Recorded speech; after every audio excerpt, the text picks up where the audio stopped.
Oremos. Amado Padre, te doy gracias en esta noche, Señor. Padre, hoy te suplicamos, Dios, que tú estés en medio de nosotros, Señor. Que tu presencia esté con nosotros, Dios. Que tu cuidado, Señor, esté en medio de nosotros, Padre. Señor, que el amor con el cual tú día a día nos cuidas, Señor, sea manifiesto en medio de nosotros, Señor. Padre, hoy oramos, Dios, por los que están enfermos, por los que están abatidos, por los que están tristes, por los que están enlutados, por los que están, amado Dios, abatidos por el dolor, la angustia, el sufrimiento, Dios. También te doy gracias por los que están en otros países, que se están conectando, por los que están pasando problemas lejos de sus familias, Dios, por los que están viviendo, amado Dios, momentos de dificultad, Señor, que esta noche sea para todos y cada uno de nosotros un refrigerio, Dios, el escuchar esta palabra, Padre Santo. Señor, bendigo los que se están conectando, bendigo tu iglesia, Jiré, y doy gracias, Señor, porque día a día estamos más cerca que de lo que estábamos cuando nos podíamos ver, amado Dios, porque hoy estamos reunidos en tu nombre y con el poder de tu Espíritu. Amén. Amados, que la bendición del Dios Todopoderoso esté sobre todos y cada uno de ustedes, que el amor de Cristo esté envolviendo sus vidas en esta noche. Hoy quiero compartir una palabra bien hermosa que el Señor me ha regalado, la cual titulé Ánimo en medio de la tormenta. Nosotros necesitamos tener ánimo en medio de la tormenta. Y vuelvo y repito lo que casi diario digo. No sé por qué tormenta estamos pasando, no sé cuál es la dificultad que estamos atravesando. Lo que tengo para decirles hoy, iglesia, es que tenemos que tener ánimo en medio de nuestra tormenta. Amén. Y quiero que rápido vamos al libro de Hechos de los Apóstoles en el capítulo 27, en el versículo 13. Y mientras usted va ubicándose, yo le contextualizo un poco acerca de lo que estaba pasando. Hermanos, el libro de los Hechos de los Apóstoles tiene un principio y tiene un fin, o tiene un fin específico para nuestras vidas, y es darnos a conocer el reino de los cielos.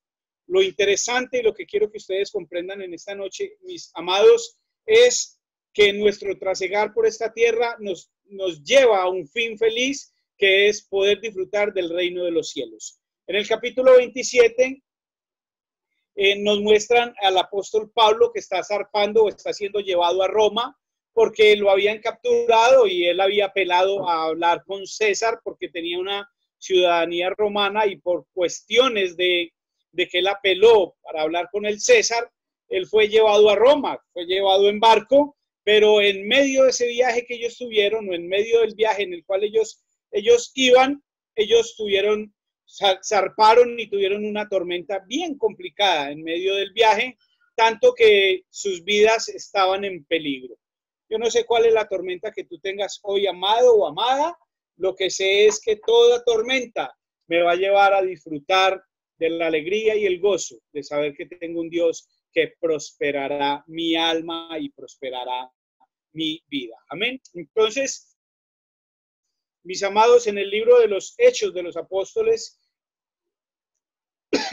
perdón, en el capítulo 27, el versículo 13 nos habla de esa tormenta que tuvo el apóstol Pablo, o que tuvieron aquellos hombres que zarparon con el apóstol Pablo, y quiero leerlo a favor de ustedes para que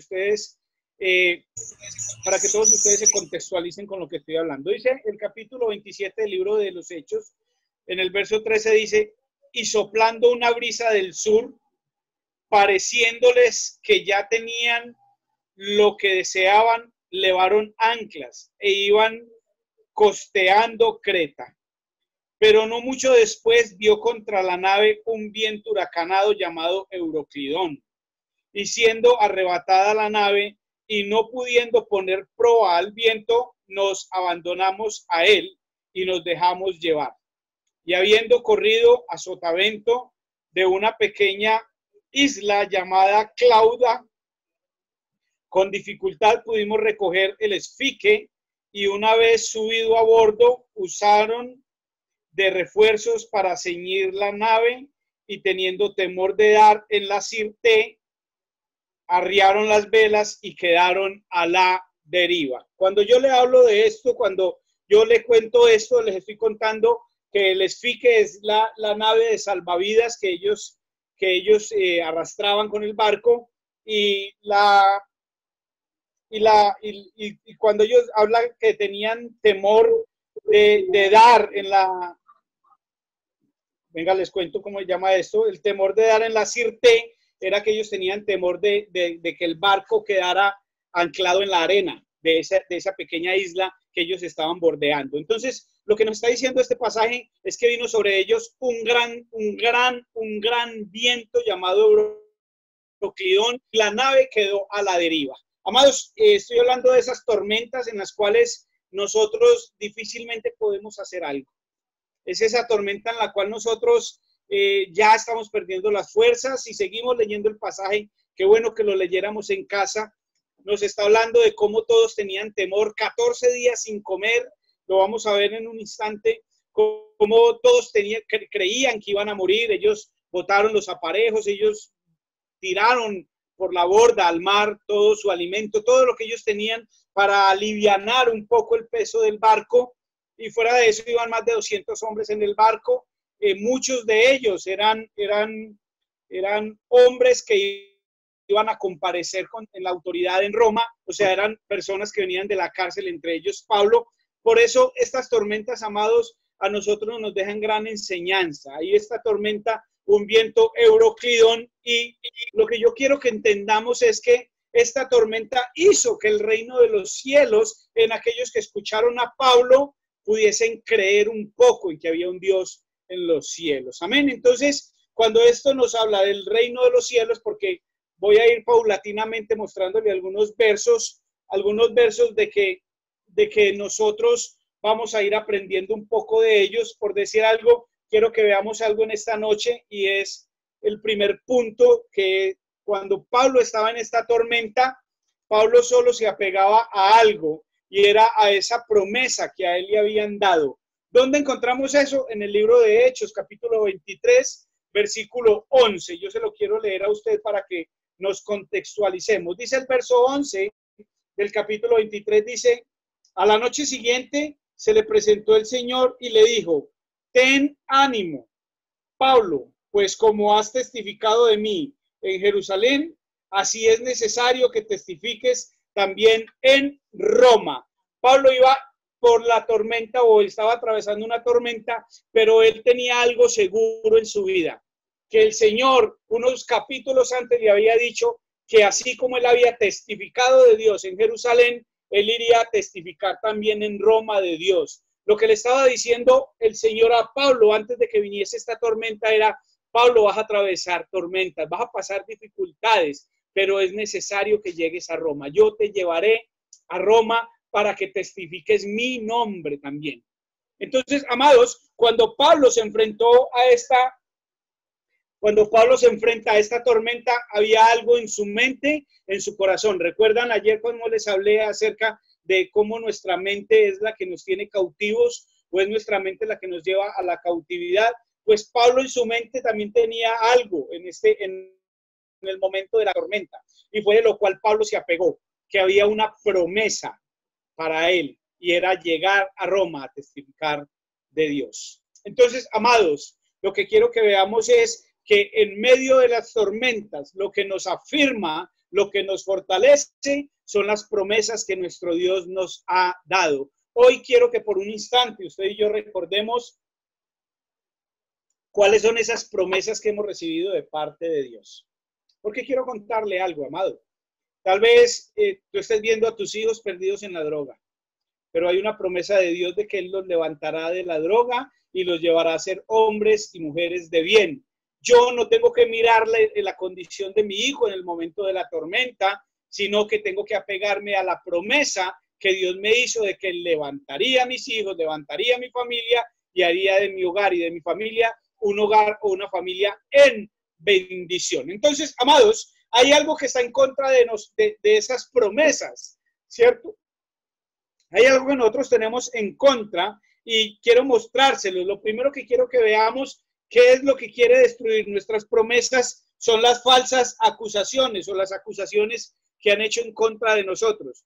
¿Cuántas veces a nosotros nos han acusado en medio de una tormenta, cuando estamos aferrados a la promesa, vienen y nos hacen una acusación. Mire, el capítulo 25 de Pablo, yo voy a estar entre los capítulos 23 al 26, 27 del libro de Hechos, para que veamos cómo vamos a entender la enseñanza el día de hoy. Entonces, amados, lo primero que va a venir en contra de la promesa que Dios te hizo es la acusación de los hombres. Mira el capítulo 25, versículo 1, lo que dice. Y llegado pues Festo a la provincia, subió a Cesarea, a Jerusalén, 3 días después. Y los principales sacerdotes y los más influyentes de los judíos se presentaron ante él contra Pablo y le rogaron pidiendo contra él como gracia que le hiciera traer a Jerusalén, preparando ellos una celada para matarle en el camino. Amados, en medio de la tormenta, tú te vas a pegar de esa promesa, pero los hombres van a hacer una acusación contra ti. Capítulo 23, verso 11, Dios le da una promesa a Pablo y le dice, como me fuiste fiel en Jerusalén, es necesario que vayas y testifiques de mí también en Roma. Pablo se apega de esta promesa, pero los hombres tramaron contra él una falsa acusación. Dice el verso 3 que ellos querían que trajeran a Pablo nuevamente a Jerusalén porque le iban a matar. Pero Dios tenía una promesa con Pablo de que él iba a ir hasta Roma para testificar que hay un Dios en los cielos. Amados, así haya palabra del hombre de que tu vida se va a acabar, tu vida se acaba el día que Dios diga que se ha de acabar, no cuando el hombre quiera acusarle de muerte. Entonces había una acusación de muerte contra Pablo, que era que quería matarle el hombre. Dice que los principales de los sacerdotes y los más influyentes de los judíos querían acabar con la vida de Pablo, pero Pablo seguía aferrado ¿a qué? A una promesa. A una promesa, mis amados. Hoy les invito a que se aferren a esa promesa que Dios tiene para con nosotros. Todos nosotros tenemos promesas de Dios. Entonces, hay una promesa. Lo primero que quiere hacer olvidar la promesa que Dios hizo a nosotros es una acusación de muerte, es una acusación de castigo, pero también hay una acusación de encarcelamiento. Ahí mismo en el capítulo 24, el versículo 27, mire lo que dice. Hay un versículo antes del capítulo 25, dice, pero a cabo de 2 años recibió Félix por sucesor a Poncio Festo. A Porcio Festo, y queriendo Félix congraciarme con los judíos, dejó preso a Pablo. Félix quería congraciarse con los judíos y le dejó preso a Pablo. Hay una promesa de encarcelamiento. Entonces, ojo muchachos, porque muchos de nosotros estamos en cárceles espirituales o estamos en cárceles físicas. Hay una condición de cárcel en medio de nosotros, sí, pero también hay una promesa de Dios que es más firme que cualquier condición de cárcel o cualquier condición de muerte o cualquier amenaza de muerte o cualquier acusación de muerte. Y nosotros necesitamos reconocer las promesas que Dios nos ha dado. Amados, también quiero que hablemos de lo que está en contra de nuestra promesa.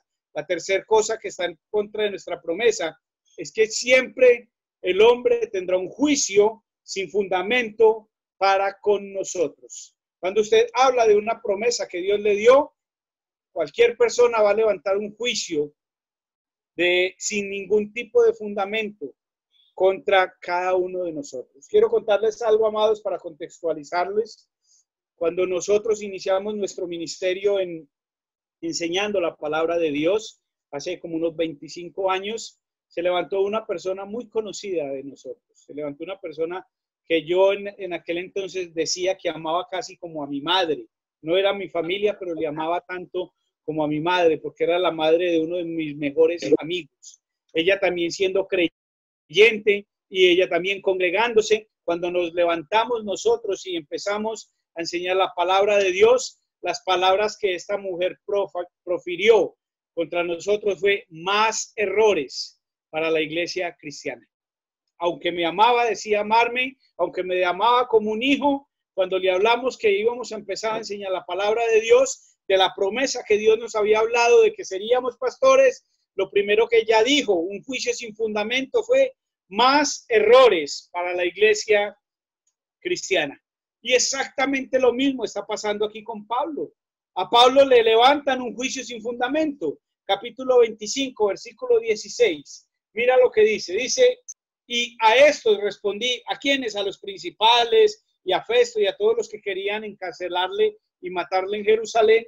Mira lo que Pablo le responde. Le dice, y a estos respondí, que no es costumbre de los romanos entregar a alguno a la muerte antes que el acusado tenga delante a sus acusadores y pueda defenderse de la acusación. Lo que querían hacer con Pablo, él como era ciudadano romano, era hacerle un juicio sin ningún fundamento. Pero Pablo se afirmó, se aferró a esa ciudadanía, a esa promesa de ir a Roma y a testificar acerca de su Salvador, de nuestro Salvador, que dijo, venga, ustedes no me pueden acusar a mí sin que yo me defienda delante de mis acusadores. ¿Por qué, amados? Porque aquellos que te acusan son los que te señalan y siempre te van a dejar señalado. Siempre te van a decir, usted no es capaz, usted a dónde va a ir, usted con qué conocimiento, usted ni siquiera sabe hablar, usted no tiene la capacidad de hacer esto, de hacer aquello. Amados, pero recuerden, no soy yo, no son ustedes, es lo que el Espíritu de Dios pone en nosotros. Entonces, amados, cuando Dios nos da una promesa, Él nos prepara. Amén. Segundo punto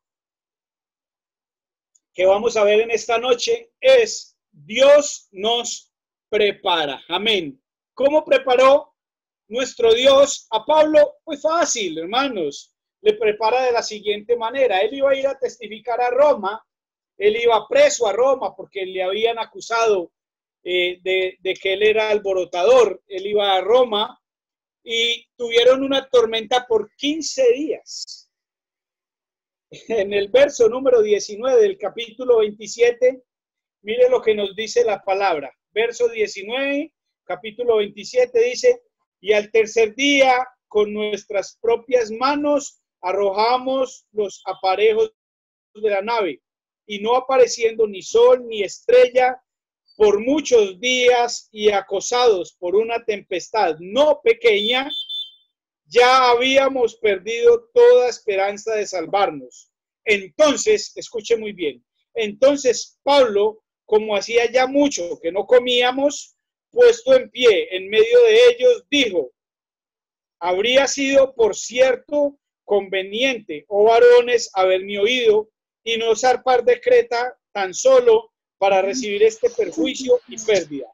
Pero ahora os exhorto a tener buen ánimo, pues no habrá ninguna pérdida de vida entre vosotros, sino solamente la nave.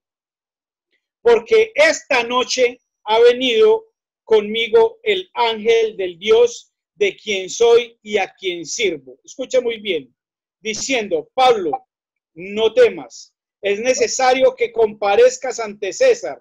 Y aquí Dios te ha concedido todos los que navegan contigo. Amados, Dios te prepara. Habían pasado unos días de tormenta cuando el ángel del Señor viene donde Pablo y le dice, se va a perder el barco, se va a perder todo lo que ustedes tienen, pero ninguno de los que viajan contigo morirá. ¿Por qué? Y vuelve y le recalca la promesa del capítulo 23, versículo 11, la promesa de la cual se aferró Pablo en medio de esa tormenta. Y fue, Pablo, es necesario que comparezcas. Es necesario que comparezcas en Roma. Es necesario que testifiques. Amado, yo le hago una pregunta a usted allí donde está. En el silencio, usted escuchando esta enseñanza, respóndase. ¿Es necesario que tú vayas donde? ¿Es necesario que tus hijos vayan donde? Es necesario que las personas que hoy ves quizás destruidas, que lo han perdido todo, es necesario ir ¿dónde? Mire lo que yo acabo de leer. Pasados los días, llevaban días sin comer, llevaban días en una tormenta. Pablo les dice, hermanos, yo les dije que nos zarpáramos, pero no me hicieron caso, zarpamos, tuvimos que botar todo, hay gran estrago, hay hambre, hay dificultad, pero el Dios al cual sirvo me ha visitado en esta noche y me ha dicho, Pablo, no temas. Hoy quiero decirte a ti, hermano, tal vez hay cárceles en tu vida, quizás cárceles físicas, tal vez hay drogas, hay alcohol, no sé cuál sea la tormenta por la cual tú estés pasando, tal vez pueda ser el hambre, quizás has perdido tu empresa, tal vez has perdido tu negocio, seguramente tienes problemas económicos, pero aférrate a la promesa a la cual Dios te ha dicho, porque hay un Dios al cual tú sirves, al cual tú amas, que hoy viene en esta noche y te dice a través de mi voz, no temas, porque es necesario que vayas donde yo te voy a llevar. Es necesario que usted y yo, amados, pasemos por esa tormenta, porque esa tormenta nos va a preparar para recibir esa bendición. Entonces, amados, perderlo todo es la preparación para ir donde Dios nos va a llevar. Tal vez las posesiones que hoy tenemos es lo que nos aferran a no servirle a Dios. Tal vez los estragos que estamos viviendo en nuestro hogar, en nuestras familias, es lo que no nos ha permitido servirle a Dios. ¿Cuántos de nosotros el enemigo nos ha dicho que cómo hemos de servirle nosotros a Dios con los hijos que tenemos que no dan testimonio, los hijos que algunos tienen que no dan testimonio? Tal vez el enemigo te está diciendo hoy en medio de tu tormenta, ¿cómo vas a servirle a Dios con tu pasado? Porque tu pasado también te hará renegar de tu promesa. Entonces el Señor te dice hoy, van a venir tormentas. En el mundo tendréis aflicciones, dice la palabra, pero tranquilos, yo ya vencí el mundo. Entonces, amados, cuando todo está perdido, yo me apego a esa promesa porque yo necesito tener ánimo en la tormenta. Yo necesito tener ánimo en medio de mis tormentas. Y pasé una tormenta y salí fortalecido de ella y quizás vendrá otra tormenta, amados. Pero ¿sabe algo? De esa tormenta también vamos a salir fortalecidos. Porque hasta que usted y yo no vayamos al lugar de destino que nuestro Dios tiene para llevarnos, nosotros no vamos a dejar de ser preparados para lograr ir a testificar que hay un Dios en los cielos. La tercera cosa que quiero que veamos en esta tarde, en esta noche ya, amados, es que nosotros necesitamos tener ánimo en medio de la tormenta. ¿Saben por qué? Porque no habrá ni sol, no habrá ni estrella, hay tormenta, hay pérdida de todo, hay desesperanza, pero la confirmación de la promesa que nuestro Dios nos da en esta noche es, hermanos, no teman. Verso 24 dice, Pablo, no temas.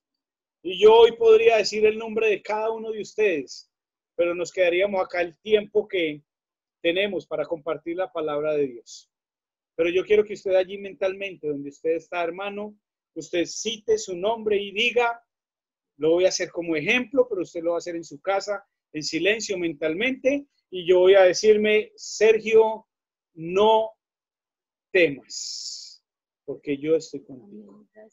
Allí a Liliana, a Elena, a Alba, a los que están, a Dora, a Iván, a Estela, a Freddy, a Mariana, a Cristian, a Marjorie, a los que logro ver aquí, mentalmente pueden decir, no temas, porque Dios está conmigo. Hoy no podemos temer, amados. Hoy no podemos temer porque nuestro Dios está con nosotros. Y no puedo citarlos todos, pero la tercera cosa que necesitamos entender en esta noche es tenga ánimo, que no hay nada perdido. Vuelvo y se lo digo por segunda, tercera, cuarta vez en la noche. Tal vez tu hijo no es testimonio, tu esposo no es testimonio, tu hogar no es testimonio, tu vida no es testimonio. Pero ánimo, porque en esta tormenta nuestro Dios nos está diciendo, no temas. Ten ánimo, porque es necesario que comparezcas lo que te he dicho que vas a hacer.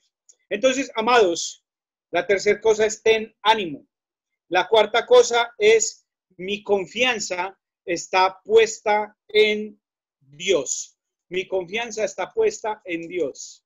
Mi confianza está puesta en Dios.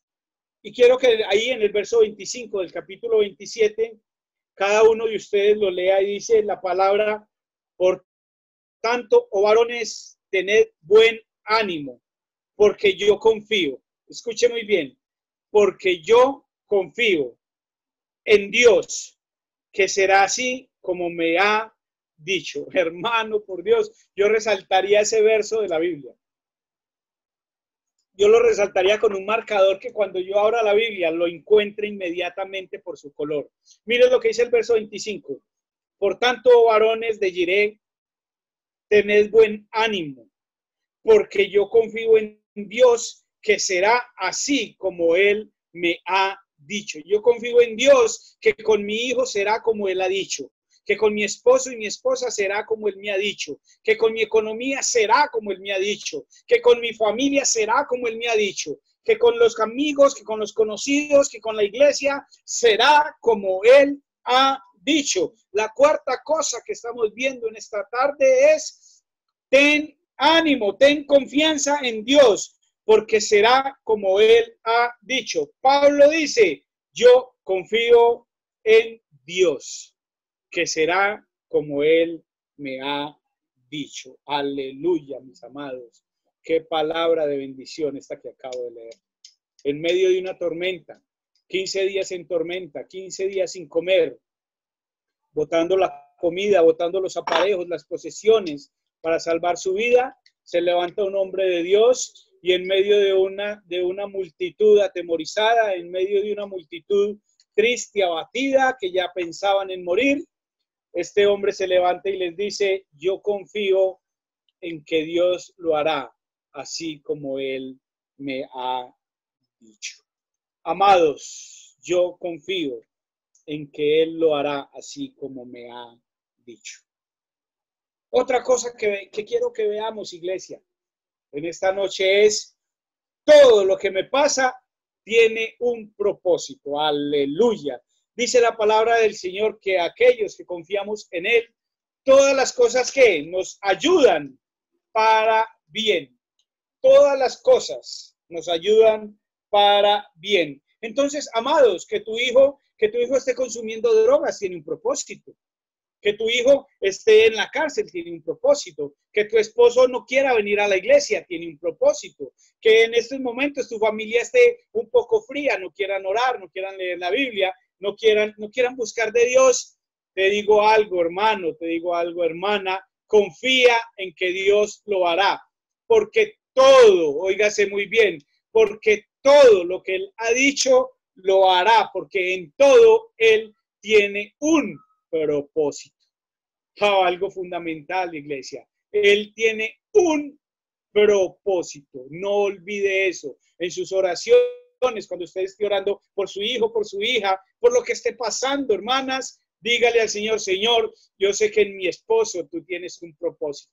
Yo sé que en mi hijo tú tienes un propósito. Yo sé que la pérdida de empleo que tuvo mi hijo, mi esposo, que en mi familia no haya alimento, en esto hay un propósito. Y el propósito es que tú vas a ver la mano de Dios obrando a nuestro favor. Vamos a ver la mano de Dios obrando a nuestro favor. ¿Saben por qué? Porque en todo lo que Dios nos permite que pase, y habrá un propósito. Iglesia, no olvides estas palabras de afirmación. No temas, porque el Dios en que confío, Él lo hará. El Dios en el que confiamos, Él lo hará, porque Él tiene un propósito. Por tanto, hermanos, tengamos buen ánimo, porque Pablo, en una tormenta difícil, en un Euroclidón, y dijo: yo confío. Hoy te invito a ti a que te levantes de esa condición, iglesia. Hoy te invito a ti a que te levantes de esa situación y al problema no le llores, sino que le digas: yo confío en que Dios lo hará. Yo confío en que mi Dios lo hará. Yo confío en que mi Dios lo va a hacer. Y no me dejo dominar por el temor. Hermanos, algo fundamental en este momento, la quinta cosa que quiero que veamos, es que yo no me dejo dominar por ese temor.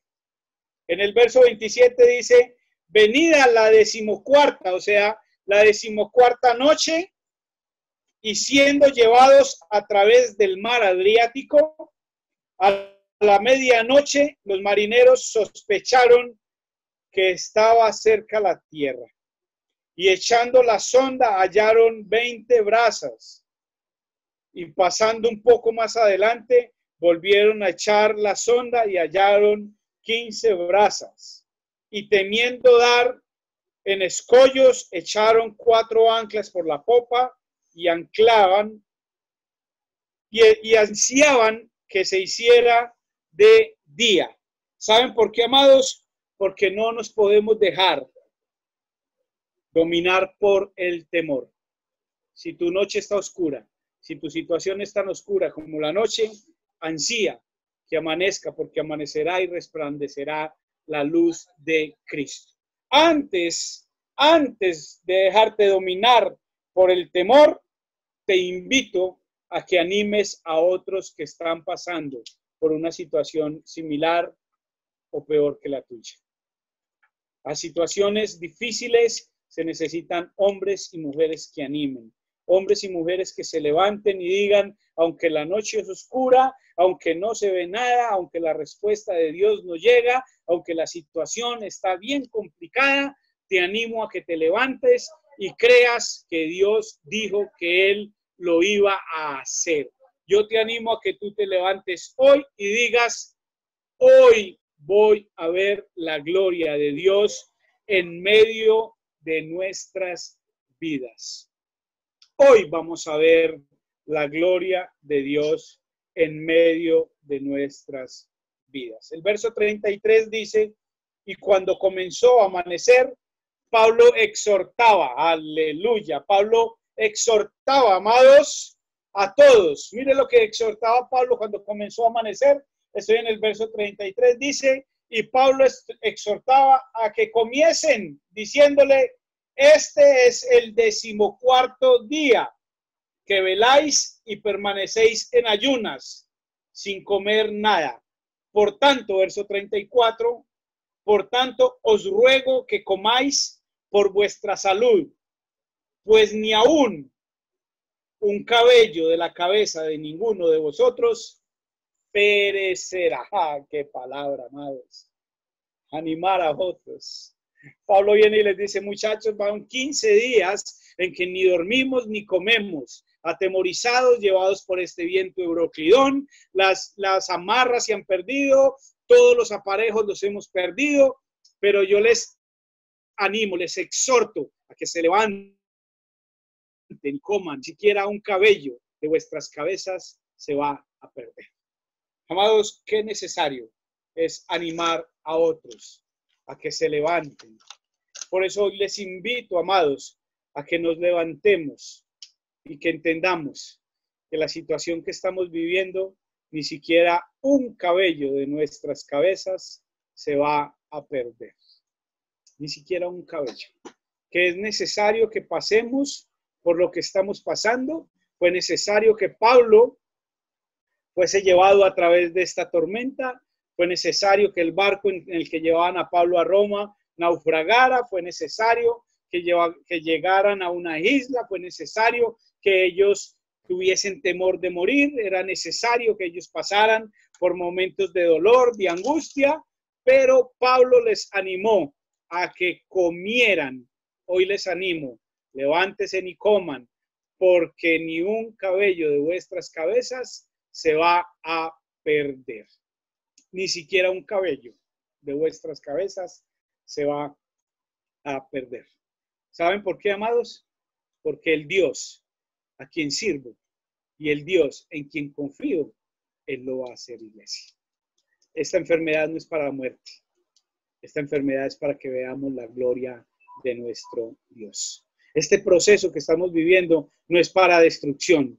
Este proceso que estamos viviendo es para que veamos la gloria de nuestro Dios. Es para que usted y yo veamos que tenemos un Dios grande en los cielos, que cuando su pueblo viene delante de Él, confiando en que Él lo va a hacer, Él te llevará al destino que te ha prometido y Él te llevará al lugar que ha dicho que te ha de llevar. Por eso, Iglesia del Señor, les invito a que en estos minutos que nos queda, oremos. Incline su rostro y pendiente y creyendo en lo que le acabo de decir, cierre sus ojos y orémosle a nuestro Padre. Señor, yo confío que tú estás con nosotros. Yo creo, Señor, que en medio de la tormenta tú estás allí, Señor. Que en medio de la tormenta tú nos hablas, Padre. Pero hay veces, Padre mío, es tanto el temor, es tanto la angustia, Señor, es tanto el miedo, Dios, que no podemos escuchar tu voz. Y hoy te pido que le hables a tu iglesia, Dios. Aquellos que están pasando por tormentas, Señor. Aquellos que no ven nada, Dios. Padre Santo, que su mirada está negro como la noche, Señor. Que no ven nada en sus hijos, no ven nada en medio de sus esposos, no ven nada en medio de sus familias, Dios, de su economía, de su negocio, de sus trabajos, Dios, no vemos nada. Hoy yo te suplico, Dios, que nos hables al oído nuevamente y nos digas, no temas, yo estoy contigo. Señor, muchas gracias, Padre. Señor, muchas gracias, Padre. Señor, así haya cárceles, así haya adicciones, así haya, Padre Santo, fracasos económicos, así haya, Padre Santo, pérdidas, embarazos no deseados, Señor, así haya, Padre mío, en medio de nosotros una gran tormenta, un viento euroclidón, Dios, tú lo vas a hacer, Señor. Porque es necesario, Padre, es necesario que testifiquemos de que hay un Dios en los cielos. Padre, te alabo, yo te bendigo, Señor, y confío en tus promesas, Señor.